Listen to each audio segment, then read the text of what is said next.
Perhaps the most contentious bout this primary season is heading to another round. President Donald Trump is still weighing who he will endorse in the U.S. Senate runoff between incumbent Senator John Cornyn and Attorney General Ken Paxton. KVUE's Daniel Perot is here with us. And Daniel, one candidate is changing his tune, saying he may be willing to drop out of this race.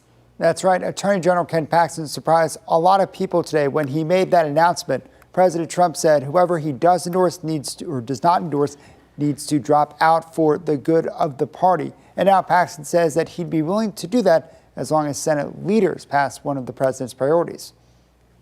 Texas Attorney General Ken Paxton raising the possibility of leaving the U.S. Senate race. I think it's a really good signal for Senator Cornyn. Rice political science professor Mark Jones says many Washington Republicans want President Trump to endorse incumbent Senator John Cornyn. Ken Paxton is viewed as a serious liability on the ticket in November, someone who could actually lose a statewide race. In a social media post Thursday, Paxton said he would drop out if Senate GOP leaders abolish the filibuster and pass the Save America Act. The bill would require Americans to prove their citizenship when they register to vote and present a photo ID at the polls. The filibuster is a procedural tool that can be used to delay or block votes. Now, this price is a price that's too high to pay, getting rid of the filibuster, but it has signaled that he's open to negotiation. That could be in terms of positions, it could be in terms of his future finances and economic situation. There are a whole host of ways and things that the president can do. Hours earlier on a conservative podcast, Paxton said he would not drop out even if Trump endorsed Cornyn. The people in Washington can have their own opinion.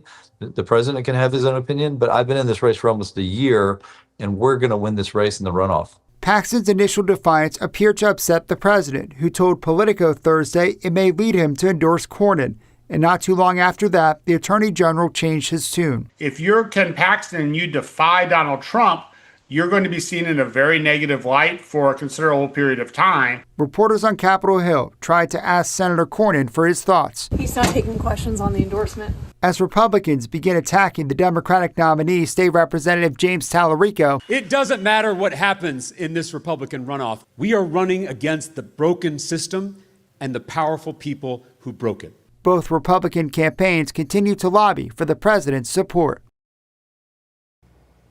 The president has not said when he will make his decision. Under the Texas election code, candidates have just 3 days after the results are canvassed to withdraw from the runoff. The primary votes must be canvassed by next Sunday, March 15th.